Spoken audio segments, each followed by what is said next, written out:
مرخت 4 جنوری 2021 کو رات کو 1:15 بجے تھانہ بڑبیر میں یہ رپورٹ ہوا کہ ایک نوجوان ریاض ولد فتح خان وہ نامعلوم افراد کی فائرنگ سے زخمی ہوا ہے، جو بعد میں اپنے زخموں کی تاب نہ لاتے ہوئے جاں بحق ہوا۔ مقتول کی شناخت جو ہے وہ ضلع خیبر کے ایک پولیس کانسٹیبل کے طور پہ ہوئی۔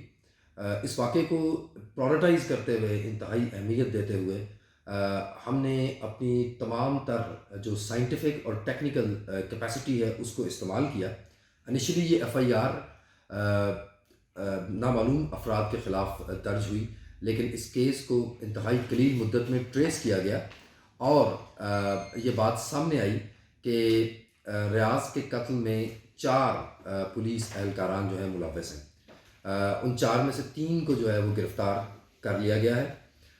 سی سی پی او پشاور کی ہدایت پر ایک اسپیشل انویسٹیگیشن ٹیم تشکیل دے دی گئی ہے تاکہ سارے کے سارے حقائق جو اس واقعے کے ہیں ان کو منظر عام تک لایا جا سکے۔ انشاءاللہ کوالٹی انویسٹیگیشن کے ذریعے جو کلپریٹس ہیں ان کو عدالت سے بھی قرار واقعی سزا دلوائی جائے گی۔